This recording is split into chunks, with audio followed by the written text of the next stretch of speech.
Kanchipuram వకుడా silks నాణ్యత మా ప్రాధాన్యత. మదీనాగూడ, మియాపూర్, హైదరాబాద్ లో త్వరలో శుభారంభం.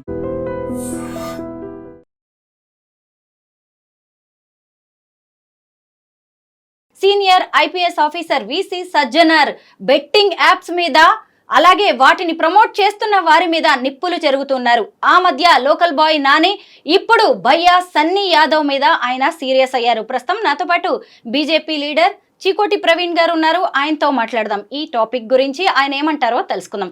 నమస్తే ప్రవీణ్ గారు. జై శ్రీరామ్.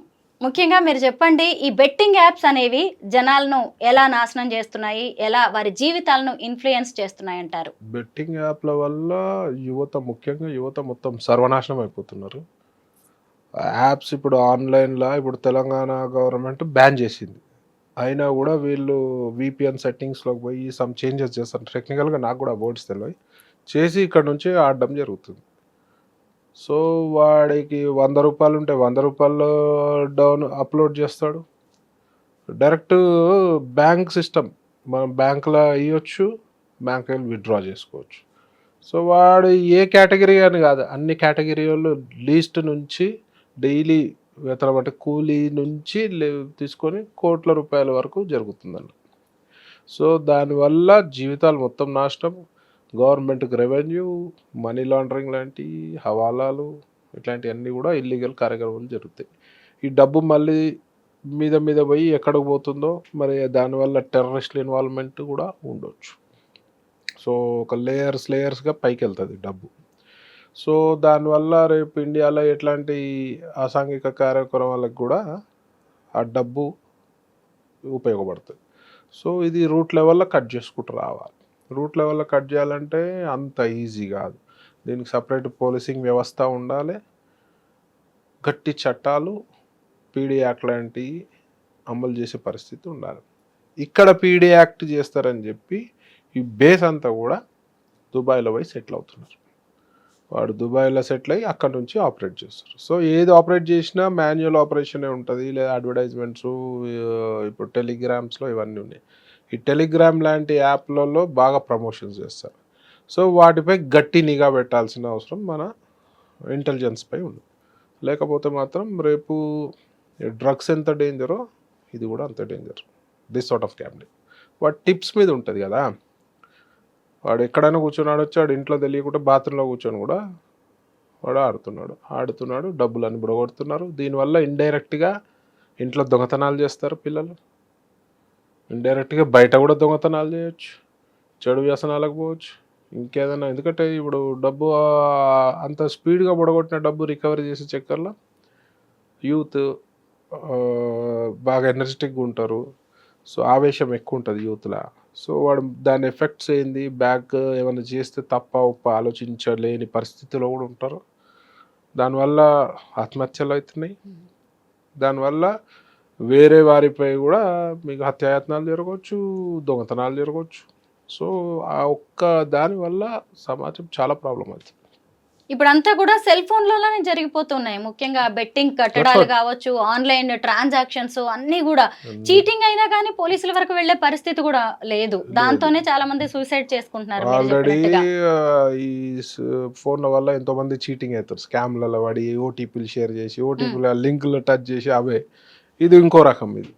సో దీన్ని కట్టడి చేయాల్సిన, దీనికి మ్యాన్ పవర్ లేదు మన డిపార్ట్మెంట్లో. సో మ్యాన్ పవర్ దీనికి సపరేటే పెట్టాలి, దీనికి ఒక డిపార్ట్మెంటే పెట్టాలి. సో ఇది ఇక్కడ నుంచి కాదు, ఇండియా లెవెల్లో చేస్తేనే అవుతుంది. ఇది దీనిపై ఈడీ కూడా నిఘా పెట్టాలి, సిబిఐ లాంటి సంస్థలు కూడా, దర్యాప్తు సంస్థలు కూడా నిఘా పెడితేనే ఇప్పటి నుంచి చేస్తే కొన్నేళ్ళకి కంట్రోల్కి వస్తుంది. లేకపోతే దీనికి ఆపెట్టోడే లేడు. నిజంగా బెట్టింగ్ యాప్స్ వల్ల ఎంత నష్టం జరుగుతుందో పోలీస్ ఆఫీసర్గా సజ్జనార్ గారికి తెలుసు కాబట్టే ఆయన దీన్ని చాలా సీరియస్ గా తీసుకున్నారు. గతంలో లోకల్ బాయ్ నాని అనే అబ్బాయి కూడా ఇలాగే బెట్టింగ్ యాప్స్ ని ప్రమోట్ చేస్తుంటే చాలా సీరియస్ అయ్యారు. ఎవరైనా ఇన్ఫ్లుయెన్సర్స్ ఇట్లాంటి యాప్స్ ఇన్ఫ్లుయెన్సర్స్ గా వాళ్ళు ప్రమోట్ చేస్తే ఫస్ట్ వాళ్ళపై కేసులు పెట్టి లోపలేయాలి. మళ్ళీ కూడా ఇన్ఫ్లుయెన్సర్ రానికి భయపడాలి.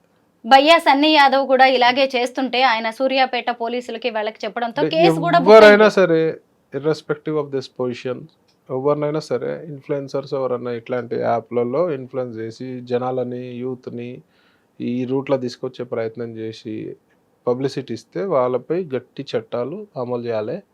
నెక్స్ట్ ఈ రూట్ల వల్ల ఇది కట్ చేయకపోతే మాత్రం రేపు ఇది కరోనా వైరస్ కంటే ప్రమాదకరమే.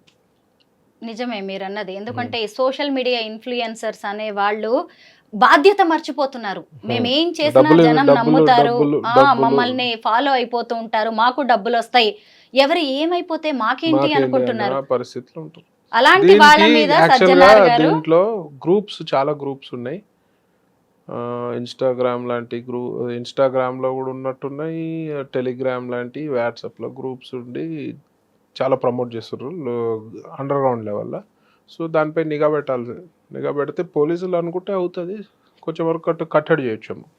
అందుకే కదా ఈరోజు సజ్జనార్ గారు రెస్పాండ్ అవ్వగానే అందరూ ఎక్కడికక్కడ సెటరైట్ అవ్వాల్సిన పరిస్థితి వచ్చింది. 100%. సోషల్ మీడియా ఇన్ఫ్లుయెన్సర్స్ ఆయన కూడా ఇప్పుడు వాళ్ళకి కౌంటర్ గా ఇంకో ఇన్ఫ్లుయెన్సర్ ని తీసుకొచ్చి మరి క్యాంపెయిన్ చేయిస్తూ ఉన్నారు. మీరు కూడా చూసుంటారు, ప్రపంచ యాత్రికుడు అన్వేష్ అని చెప్పి అతనితో క్యాంపెయిన్ చేయిస్తూ ఉన్నారు. దీని మీద మీ అభిప్రాయం ఏంటి? క్యాంపెయిన్ అంటే ఇన్ఫ్లుయెన్సర్స్ ఎవరున్నా సరే సెల్ఫ్ రెస్పాన్సిబిలిటీ ఉండాలి. ఇప్పుడు మా గోవాలో కసినోస్ ఉన్నాయి, అక్కడ కూడా లిమిట్ దాటితే ప్రమాదమే. ఇప్పుడు ఇవైతే ఇల్లీగల్, కంప్లీట్ మా లీగల్, ఇవన్నీ కంప్లీట్గా ఇల్లీగల్. ప్లస్ ఇది ఉన్న చోట ఇప్పుడు గోవాకు పోయినోడు వన్ డేనో 2 డేసో 3 డేసో పోయి సరదాగా వస్తారు. కానీ ఇది 24/7 మన చేతిలో నిద్ర లేకుండా కూడా, ఆహారం లేకుండా కూడా ఒకటి పిచ్చి పట్టినట్టు ఆడుతుంటారు. నేను ఇంతకుముందు ఇంటర్వ్యూలో చెప్పిన గ్యాంబ్లింగ్ ఆడినోడు చరిత్రలో ఎవడు బాగుపడలే, ఆడినోడు ఎవడు కూడా బాగుపడలే. సో దాని జోలికి పోవద్దు, ఏదో ఫన్గా పెట్టుకోవాలి, సరదాగా పెట్టుకోవాలి తప్పించి ప్రొఫెషనల్ గ్యాంబ్లింగ్ చేస్తే అవుట్. అట్లాంటిది ఇట్లాంటి యాప్లల్లో ఇప్పుడు మాన్యువల్గా మా కసినోస్లోనే విన్నింగ్ రేషియో తక్కువ, మన ముందు జరిగే గేమ్లోనే విన్నింగ్ రేషియో తక్కువ. ఇవాళ ఏఐ నడుస్తుంది, మొత్తం ఆర్టిఫిషియల్ ఇంటెలిజెన్స్ నడుస్తున్న ప్రపంచంలో నువ్వు పోయి ఫోన్లలో పోయి గెలవగలుగుతావా? గెలవనికి వాడు ఆప్షన్ ఇస్తాడా? సో మీరు ప్రజలు ఆలోచించాలి, ఏం బుద్ధి లేని పని చేస్తున్నామని చెప్పి. హార్డ్లీ వాడు 5%, 5 కూడా 2-3% విన్నింగ్ రేషియో ఉండదు. మొత్తం చీటింగ్ యాప్సే ఎక్కువ ఉంటాయి అందులో. సో ముంగట జరిగేదంటేనే నీకు విన్నింగ్ రేషియో లేదు, ఈ ఆన్లైన్లో జరిగే దాంట్లో మీకు ఎక్కడి నుంచి విన్నింగ్ రేషియో ఉంటుందండి? Everything is artificial intelligence. వాడు ఏం చీట్ చేసినా you can't go and fight also కదా. మీరు చీట్ చేసినా కూడా మీరు పోయి ఫైట్ చేయలేరు కదా. నాకు చాలామంది చెప్పినారు, అక్కడెక్కడో 2-3 గెలిస్తే కూడా వాళ్ళకి డబ్బులు రాలేదని చెప్పి. ఎవరితోటి కొట్లాడాలన్నా డబ్బులు పోయినాయి అని చెప్పి. గెలవకోసారి గెలిచినాము, డబ్బులు పోయినాయి అని చెప్పి. So you have to be very careful. ఇవన్నీ అనవసర్లీ, ఇవన్నీ సైనైడ్, ఇవన్నీ పాయిజన్ కాదు, ఇది సైనైడ్. ఇది మీరు ఒక బీజేపీ లీడర్, హిందూ ధర్మ పరిరక్షకులు, సనాతన ధర్మాన్ని అనుసరిస్తూ ఉంటారు, ఎంతో స్వచ్ఛంద సేవ కూడా చేస్తూ ఉంటారు, పెట్ లవర్. ఇంత ట్రాక్ రికార్డ్ మీకున్నా గానీ చికోటి ప్రవీణ్ అనే ఒక పేరెత్తగానే ముందుగా క్యాసినో కింగ్ అని అంటూ ఉంటారు. దీన్ని మీరు ఎలా తీసుకుంటారు? ఎలివేట్ అక్కడ నుంచి అయింది కదా, ఈడీ రైట్స్ నుంచే నేను ఎలివేట్ అయినా కదా. సో కొంచెం మరక ఉంటుంది కొంచెం అది. So what ever I'm doing is a legal business. So అందులో పర్మిషన్స్ తోటి, గవర్నమెంట్ పర్మిషన్స్ తోటి లీగల్గా ఉన్న బిజినెస్. బట్ కొంచెం మరక ఉంటుంది కదా. సో అదే నేను అవన్నీ కేర్ చేయను. ఎండ్ ఆఫ్ ది డే నాకు హిందుత్వం ముఖ్యం, గో సంరక్షణ ముఖ్యం, ప్రకృతి సంరక్షణ ముఖ్యం, జీవాల సంరక్షణ ముఖ్యం. మనం ఎవరైనా ఇబ్బందులు అంటే చాతనైనంత మన లిమిట్లో హెల్ప్ చేద్దాం. సో మన కాన్సెప్ట్ అది. ప్రవీణ్ గారు, ఇప్పుడు బెట్టింగ్ యాప్స్ అన్నా కానీ ఈజీ మనీ, చాలా తొందరగా డబ్బులు వచ్చేస్తాయి, అలా పెట్టి ఇలా కూర్చునే డబ్బులు సంపాదించవచ్చు అని అనుకుంటారు. అలాగే క్యాసినో కావచ్చు, జూదం లాంటివి కూడా దాదాపు అలాగే ఉంటుంది. చాలా మంది మైండ్ సెట్ అదంతా కూడా మైండ్ గేమ్. తప్పది, చాలా తప్పది. కూర్చుంటే ఈజీగా ఏం మనీ రాదు. ఈజీగా వచ్చేది ఉంటే అందరు అదే పని చేస్తారు కదా, ఎవడు కష్టపడ్డు కదా. డైలీ లేబర్ చేసే వాళ్ళు, కూలీవాడు కూడా నాకెందుకు హ్యాపీ కూర్చొని అలా కూర్చొని తినొచ్చు అనుకుంటారు కదా. అది కాదు, దేని కష్టం దానుకుంటుంది, దేని హెడేక్ దానుకుంటుంది. ఈజీ మనీ పోయి నేను గ్యామ్లింగ్ చేసి, రేసులు ఆడి, పేకాట ఆడి, క్యాసినోలు ఆడి, ఆన్లైన్ గేమింగ్లు ఆడి నేను గెలుస్తా అనేది మాత్రం భ్రమ. ఒక్కసారి గెలిస్తే 100 సార్లు ఓడిపోతారు, విన్నింగ్ రేషియో ఉండదు. సో దాని జోలికి పోకపోతే యూత్ బాగుంటుంది. ఇది డ్రగ్స్ లెక్క మహమ్మారి, ఇది కూడా అడిక్షన్, విపరీతమైన అడిక్షన్. సో దాని జోలికే పోవద్దు మీరు ఎవరు కూడా. యూత్కి అదే చెప్తా, ఎక్కడ కూడా గ్యామ్లింగ్, డ్రగ్స్, గంజాయి జోలికే వెళ్ళకుండా అని చెప్తా. చికోటి ప్రవీణ్ గారు జీవితంలో ఎన్నో ఒడిదుడుకులు ఎదుర్కొన్నారు, కష్టపడి బిజినెస్లు చేశారు, అక్కడ నష్టాలు చూశారు, సినిమాల్లో నటించారు, సినిమా నిర్మాతగా మారారు. నేను ఎప్పుడు అయినా సరే సినిమా నిర్మాతగా ఎప్పుడు చేయలేను. లేదా సినిమాలతో అయితే మీకు మంచి రిలేషన్ ఉంది, అయినా సరే అక్కడ సక్సెస్ అవ్వలేకపోయారు. అంటే అది ప్యాషన్ గా నాకు ఆఫర్ వస్తే చేసిన, నేను పోయి ట్రై చేసింది కాదు. విత్ ఇన్ సర్కిల్ లో ఒక సినిమాలో మెయిన్ విలన్ చేసి, ఇంకో సినిమాలో సెకండ్ థర్డ్ విలన్ చేసినాం తప్పించి సరదాగా. తప్పించి I never tried for a movies. ఎప్పుడు కూడా నేను యాక్టింగ్ చేస్తాను కూడా నేను ఎప్పుడు కూడా ట్రై చేయలేదు. ఇట్లా పోతుంటే ఆఫర్ వచ్చింది అంతే. ఈరోజు చికోటి ప్రవీణ్ అనే వ్యక్తి ఇంత పవర్ఫుల్ వ్యక్తిగా, ఇలా సక్సెస్ఫుల్ వ్యక్తిగా, ఈరోజు ఆయన విజయగాథలు కూడా నలుగురు చెప్పుకునేలా ఈ పరిస్థితికి మీరు వచ్చారు. లేదు అంటే సెలబ్రిటీస్ కూడా మీతో ఫొటోస్ దిగే రేంజ్కి మీరు వచ్చారు అంటే దాని వెనుక కారణం ఏంటంటారు? కారణం అంటే ఎథిక్స్. ఎథికల్గా ఫస్ట్ ఎథికల్గా ఉంటాము. సెకండ్ భగవంతుని నమ్ముతాం, ఎవరికి అన్యాయం చేయొద్దు. Being in to gambling field నేను ఇంటర్వ్యూస్లో చెప్పాను, రాకుండా బాబు మీరు ఆడకుండా, నాకు డబ్బులు వచ్చి మీరు ఆడిపోయి బాధపడవద్దు, సరదాగా ఎప్పుడన్నా వస్తే రండి తప్పించి. ఈవెన్ నా ఫ్రెండ్ సర్కిల్ కూడా ఒకటే చెప్తా. ఓ ఫ్రెండ్ ఒకసారి ఫోన్ చేసి నన్ను అడిగినాడు, నాకు ఫుల్ లక్ నడుస్తుందిరా, కసినోకి వస్తా, సమ్ చిప్స్ చెప్పు నాకు అని. అరే నీకు బ్యాడ్ లక్ ఉందిరా నన్ను, ఎందుకంటే నీకు ఆలోచన వచ్చిందంటేనే నీకు బ్యాడ్ లక్ స్టార్ట్ అయినట్టు. కసినోకి వచ్చి ఆడి గెలుస్తా అనే ఆలోచన వచ్చిందంటే నీకు బ్యాడ్ లక్ స్టార్ట్ అయినట్టు. సో ఈ డబ్బులు వచ్చి గ్యాంబ్లింగ్ ఆడతా అని మాత్రం రావద్దు. వస్తావా, తిను, తాగి, ఎల్లు, ఎంజాయ్ చేయి. సో ప్రొఫెషనల్ గ్యాంబ్లర్స్ ఇప్పుడు మీరున్నారు, గోవా వెళ్తారు సరదాగా, 10,000 డబ్బులు పెట్టి ఆడి పోయినా బాధ లేదు. ఒక ట్రిప్కి వచ్చినాయా పోయినాయా సరదా 1-2 అవర్స్ ఎంజాయ్ చేసినామని 10 లక్షలు పోతాయి, 1 కోటి పోతాయి, 2 కోట్లు పోతాయి, 3 కోట్లు పోతాయి, జీవితాలే పోతాయి. సో దీని ఇంకా 150 అబద్ధాలు ఆడాలి, మళ్ళీ ఈ డబ్బులు కవర్ చేయడానికి మళ్ళీ ఏదో వర్క్ చేయాలి. ఇప్పుడు ఇంట్లో 100,000 కోట్లు ఉన్న వాళ్ళు ఎంతమంది ఉంటారు? సో ఇంకోటి గ్యాంబ్లింగ్లో ఎన్నైనా సరిపోవు మీకు. కొండలు పోతాయి, అరిగిపోతాయి, హిమాలయాలు కూడా పోతాయి. సో గ్యాంబ్లింగ్ అనేది నిప్పుతో చెలగాటం లెక్క. సో చాలా జాగ్రత్తగా ఉండాలి. సరదాగా తీసుకుంటే ఏం కాదు. ప్రొఫెషనల్లో అయితే once you are professional you are out. నేను కూడా ఒక టూరిస్ట్గా గోవా వెళ్ళాను, బిగ్ డాడీ క్యాసినో చూశాను, క్రూజ్ క్యాసినో చూశాను. అసలు అదొక ప్రపంచం అంతే, డిఫరెంట్ ప్రపంచం. ఆ ప్రపంచం కోసం పదే జనం వస్తూ ఉంటారు. అక్కడికి వచ్చి లాభం పడిన వాళ్ళకంటే నష్టపోయే వాళ్ళు కూడా చాలా మందే ఉంటారు. గోవా లాంటి క్యాసినోలో 10-12-15% విన్నింగ్ రేషియో ఉంటుంది. అలాంటి వాళ్ళకి మీరు ఏం చెప్తూ ఉంటారు? చాలా మంది డబ్బుతో వచ్చేసి కదా, మీ ఇంట్లో 10 లక్షలు ఉంటే 10,000 20,000 ఆడురా బాబు అని చెప్తారు. Just time pass. కానీ ఇన్నర్గా దట్స్ వై ఇట్స్ కాల్డ్ వ్యసనం. నిజమే. మేము కూడా డబ్బులు చాలా పొడగొట్టుకున్నాం, వాడి చాలా విపరీతం డబ్బులు కూడా మాకు చెప్పేవాళ్ళు లేరు.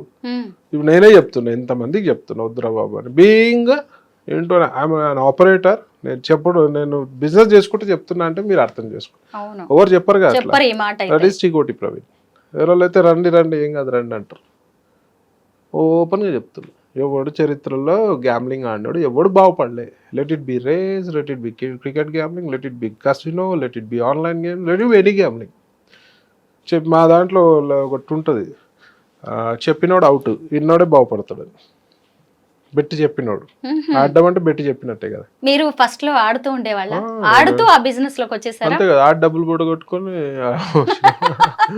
అంటే పోగొట్టుకున్న చోటే మళ్ళీ గెలిచి చూపిద్దాం అనుకున్నారా? 100%. అట్లా అందరికి ఎంతమందికి అవకాశం వస్తుంది, ఎంతమందికి లక్ ఉంటుంది. నేను తెలివే అని చెప్పాలి, లక్ అంట. ఆ టైంలో మనకు లక్ ఉంటే ఆ టైంలో మనకు ఆ థాట్ వస్తుంది. మనకట్ట మేధావులు మహామేధావులు లేరా? మస్తు మంది. మరి జీవితంలో సక్సెస్ అయిన వాళ్ళు తక్కువ మందే కదా. సో లక్ అది, అంతమందికి లక్ ఉంటుంది, ఎంతమందికి అవకాశాలు ఉంటాయి. అకౌంట్ నిండా ఫుల్ డబ్బులతో వచ్చి ఖాళీ చేతులతో వెళ్ళిపోయే వాళ్ళని చాలా మంది మీరు చూసే ఉంటారు కదా. నేనే అట్లా వెళ్ళిపోయాను, నేనే బాధితుడిని ఒకప్పుడు. కానీ ఈ బిజినెస్ లోకి వచ్చారు, అయినా సరే మరి ఈ బిజినెస్ ని వదలకుండా మీరు ఎందుకు ఇంకా దీన్ని రన్ చేస్తున్నారు? రన్ అంటే నాది అప్పుడంత ఆపరేషన్స్ ఏం లేవు. నేను అప్పుడు డెడికేటెడ్గా ఉండే. ఇప్పుడు I mean to more of a politics, more of హిందుత్వం. అది అట్లా వదిలేసినాం దాన్ని పక్కన. అంటే దాన్ని అలా జస్ట్ ఒక పాత బిజినెస్ లాగా దాన్ని అలా వదిలేసి డబ్బులు వచ్చేటివి ఉంటాయి. ఇప్పుడు వదిలేసి టోటల్గా వదిలేస్తే కూడా డబ్బులు మునిగిపోతాయి. రావు. కరెక్టే, ఎందుకంటే ఇలాంటి బిజినెస్లు కావచ్చు, బెట్టింగ్స్ కావచ్చు, ఒకేసారి వాటిని వదలడం కూడా వదలడం అంటే కష్టం. పులిపై స్వారీ చేసినట్టు, ఆడినోడైనా ఆడిపించేటోడే. పులిపై స్వారీ దిగితే పులి తినేస్తుంది, నడుస్తూనే ఉండాలి. ఈ ప్రమోటర్స్ కి కావచ్చు, బెట్టింగ్ యాప్స్ వాళ్ళకి మీరు ఫైనల్ గా ఏం మెసేజ్ ఇస్తారు? బుద్ధున్నోడు వేరే జీవితాలు నాశనం అయితే అవసరమే లేదు. ఎందుకు ప్రమోట్ చేస్తారు? గ్యాంబ్లింగ్ అవసరమే లేదు ప్రమోట్ చేస్తారు. గోవా, ఇప్పుడు గోవాలో ఉన్నది ఇట్స్ పార్ట్ ఆఫ్ టూరిజం అనే టూరిజం పార్ట్ ఆఫ్ దాంట్లోనే వాళ్ళు ఉన్నారు. అవును. And have you ever seen గోవాలో పోయి, అపార్ట్ ఫ్రమ్ గోవా, ఇండియాలో పోయి ఎక్కడైనా ప్రమోట్ చేస్తున్నారా? అక్కడ అడ్వర్టైజ్మెంట్స్ వస్తున్నాయా? గోవాలో కాబట్టి అక్కడ చేస్తారు ప్రమోట్. మేము ప్రమోట్ చేయొచ్చు కదా, ఎక్కడన్నా నేను ప్రమోట్ చేస్తున్నా? చెయ్యం కదా. సో జనాలు, ఇన్ఫ్లుయెన్సర్స్ కూడా అర్థం చేసుకోవాలి. ఇట్లాంటి very dangerous, it's very harmful for society, for India. అంటే మిమ్మల్ని మీరు డైవర్ట్ చేసుకోవడానికి ఇలా హిందూ ధర్మంలో ఎక్కువగా పని చేస్తున్నారా? సోషల్ సర్వీస్ ఎక్కువ చేస్తున్నారా? డెఫినెట్ గా నేను షార్ట్ పీరియడ్ లో I will be quitting casinos. Oh, వదిలేస్తారు పూర్తి స్థాయిలో? పూర్తి స్థాయిలో వదిలేస్తాను. So more of Hindutva, more of cow, more of BJP. బీజేపీకి బీయింగ్ లీగల్ అండి, మాది ఇల్లీగల్ బిజినెస్ కాదు. మాది legal. We're tax payers, we're పెద్ద లైసెన్స్ ఫీజు కడతాం. We're giving employment. మాకు 1850 ఎంప్లాయీస్ ఉన్నారు. Direct employment, indirect employment, hotels, flights, హోటల్స్లో పనిచేసే వాళ్ళకి ఎంప్లాయ్మెంట్, ఫ్లైట్లో పనిచేసే వాళ్ళకి ట్రాన్స్పోర్ట్, అక్కడ tourism, so many indirect restaurants. ఎంతోమందికి జీవనోపాధి. Casinos also indirect. ఆన్లైన్ అట్లా కాదు, ఒకడే అంటే టెక్నికల్ టీం ఉంటుంది. ఇకపై భవిష్యత్తులో పూర్తి స్థాయిలో బీజేపీకి అంకితం కాబోతున్నారా? ఆల్మోస్ట్ ఇప్పుడే జీవితం అంకితం హిందుత్వానికి. ఫస్ట్, సెకండ్ బీజేపీ అనుకో. తెలంగాణలో ఇప్పుడు మంచిగా కనిపిస్తుంది జోష్. తెలంగాణలో మంచి బీజేపీకి జోష్, మంచి మా ఎమ్మెల్సీలు గెలిచినారు, మంచి శుభ పరిణామం. ప్రజలు కూడా 10 ఏళ్ళు బీఆర్ఎస్కి అవకాశం ఇచ్చి స్కీములు చూడలే, స్కాములు చూసినారు. కాంగ్రెస్ అయితే 1.5 yearలోనే వాళ్ళ అవకాశం చూపించేసారు. వాళ్ళ బుద్ధి గుణం అన్ని ఇచ్చినా కూడా ప్రభుత్వము కాంగ్రెస్ పై ప్రేమతోటి వచ్చింది కాదు, బీఆర్ఎస్ పై ప్రేమతో, కోపంతో కాంగ్రెస్ కొట్టేసిన. వాళ్ళకి ట్రూ కలర్స్ అన్నీ చూస్తారు. స్కీమ్స్, ప్రజల పట్ల ఎంత చిత్తశుద్ధి ఉంది, వాళ్ళకి ఎంత చిత్తశుద్ధి ఉంది, అభివృద్ధి ఏం జరుగుతుంది. ఇప్పుడు అభివృద్ధి ఏం జరుగుతలేదు తెలంగాణ. వాళ్ళ ఆస్తులే అభివృద్ధి జరుగుతుంది, వాళ్ళ అంతస్తులే అభివృద్ధి జరుగుతుంది. కాంగ్రెస్ నాయకులే. కమిషన్ల అభివృద్ధి జరుగుతుంది. తెలంగాణ మొత్తం కమిషన్ల చుట్టూ జరుగుతుంది. కమిషన్ రాజకీయాలు నడుస్తున్నాయి, ప్రతి దాంట్లో కమిషన్. సో ప్రజలందరూ ఆల్మోస్ట్ ఇప్పుడు వెరీ షార్ట్ పీరియడ్లో అర్థమైపోయింది. రైతులకు అర్థమైపోయింది, నిరుద్యోగులకు అర్థమైపోయింది, మామూలు సామాన్య ప్రజానికానికి అర్థమైపోయింది, ప్రతి ఒక్కరికి అర్థమైపోయింది. రియల్ ఎస్టేట్ వాళ్ళకి అర్థమైంది, కాంట్రాక్టర్లకు అర్థమైంది. ఇది ఈ ప్రజలు ఈ రకంగా చెందనోళ్ళు అంటూ ఏం లేదు, ప్రతి ఒక్కరికి అర్థమైంది తెలంగాణ. సో ఎందుకు వేసినాంరా ఓటన్ని ఎత్తి కొట్టుకుంటారు. వాళ్ళ పాలన అట్లా 7 లక్షల కోట్లు అప్పు చేసి మంచిగా వాళ్ళ ఆస్తులు నింపుకొని బీఆర్ఎస్ వాళ్ళు వేరు. వీళ్ళు 1.5 years వీళ్ళ పని వీళ్ళు చేసారు. ఇప్పుడు ఆప్షన్ ఏముంది ప్రజలకి? మంచి చేసేది అని ఉండే సెంట్రల్ గవర్నమెంట్లో స్కీమ్ల ప్రభుత్వం, స్కామ్ల ప్రభుత్వం కాదు మా సెంట్రల్ గవర్నమెంట్. సో డెఫినెట్గా డబుల్ ఇంజన్ సర్కార్ రావాలని ప్రజలలో డెఫినెట్గా ఒక ఫీల్ వచ్చింది. ప్లస్ ఒక ఆపర్చునిటీ, ఇప్పుడు తెలంగాణలో ఎప్పుడు మనము బీజేపీ రాలే కాబట్టి ఒక ఆపర్చునిటీ ఇవ్వాలని చెప్పి ఫీల్ వచ్చింది, ముఖ్యంగా హిందువులల్లో. క్యాసినో కింగ్ గా మీరు ఒక రేంజ్ కి వెళ్ళిపోయారు. అయితే డబ్బులున్నాయి కాబట్టే మీరు రాజకీయాల్లోకి వచ్చారా, లేదు అంటే హిందూ ధర్మ పరిరక్షకులు లేదంటే సనాతన ధర్మాన్ని ఇష్టపడే వ్యక్తి కాబట్టే మీరు బీజేపీలోకి వచ్చారా? 100% నేను ఫస్ట్ నుంచి హిందుత్వవాది. నా మూలాలన్నీ కూడా ఓల్డ్ సిటీ నుంచి, నేను పెరిగిన ఏరియా అంతా ఓల్డ్ సిటీ. సో నేను అక్కడ వాళ్ళ దౌర్జన్యాలు, వాళ్ళ ఏషాలు అన్నీ అనుభవించిన కాబట్టి మనసులో ఒక గట్టి హిందుత్వ భావం ఏర్పడ్డది. ప్లస్ నేను గుడి చైర్మన్, ఒక గుడికి వైస్ చైర్మన్, ఫస్ట్ నుంచి గో సేవకుడిని, జంతువుల సేవకుడిని. ఒక హిందువు, ఒక ప్యూర్ కట్టర్ హిందువు అయితేనే గోవుని, జంతువుని, ప్రకృతిని, నీళ్ళని, నదిని, ఆకాశంని, గుట్టల్ని, చెట్లని ప్రేమిస్తాడు. మామూలుడు వేరే మతంలలో ఉండదు అట్లా. హిందువు అయితేనే చేస్తాడు, పూజిస్తాడు, ప్రేమిస్తాడు. సో డెఫినెట్గా నేను ఒక కట్టర్ హిందూ, నాకు ఒక ఫీల్ ఉంటుంది. ఆల్రెడీ ఓల్డ్ సిటీలో కొన్ని సంఘటనలు మా మదిలో ఉంటాయి, చిన్నప్పటి నుంచి జరిగిన సంఘటనలు, ఫీలింగ్లు, కర్ఫ్యూలు చూసినాము, వాళ్ళ దాడులు, వాళ్ళ అన్యాయాలు చూసినాము కాబట్టి, ఎంఐఎం పాలన ఇవన్నీ చూసినాం కాబట్టి కొంచెం డెఫినెట్గా ఇంకా కట్టర్ హిందూగా అవుతాం. ఆ ఒక్క కారణం చేతనే నేను బీజేపీలో రావడం జరిగింది. ఎందుకంటే దేశంలో ధర్మాన్ని కానీ హిందుత్వాన్ని కాపాడగలిగిన పార్టీ ఏదైనా ఉందంటే డెఫినెట్గా బీజేపీ పార్టీ. ఇక కాంగ్రెస్ వాళ్ళు అయితే టోటల్గా ఇప్పుడు వాళ్ళు బిజీ, వాళ్ళకి రంజాన్ ఇప్పుడు. కాంగ్రెస్ వాళ్ళకి ఇప్పుడు రంజాన్, కాంగ్రెస్ వాళ్ళకి రంజాన్ ఈ టోపీలు పెట్టుకుని వెళ్తారు, ఇప్పుడు ఇఫ్తార్ విందులకు వెళ్తారు. సిగ్గుశరం లేదు. గుళ్ళలో రారా, గుళ్ళపై దాడులు జరుగుతూ ఒక ఎంపీ ఒక మినిస్టరు వచ్చి పరామర్శించేది లేదు.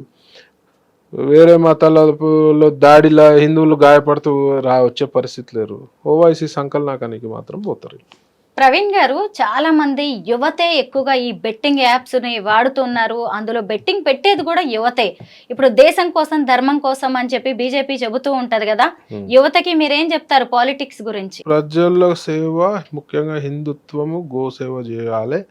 హిందుత్వం ఉంటేనే భారతదేశం బాగుంటుంది. హిందుత్వం మంచిగా ఉంటేనే మన భవిష్యత్తు బాగుంటుంది. హిందుత్వం మంచిగా ఉంటేనే మన పిల్లల భవిష్యత్తు బాగుంటుంది.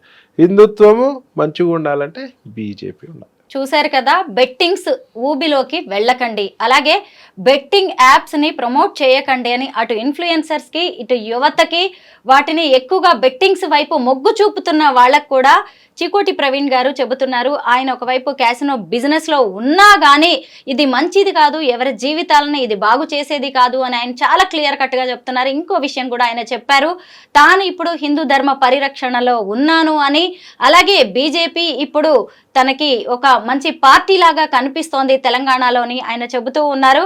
మొత్తం మీద సజ్జనార్ గారితో పాటు చికోటి ప్రవీణ్ గారి మాట వినడం కూడా ఈ విషయంలో చాలా అవసరం. Thank you so much Praveen garu. Thank you అండి, నమస్కారం.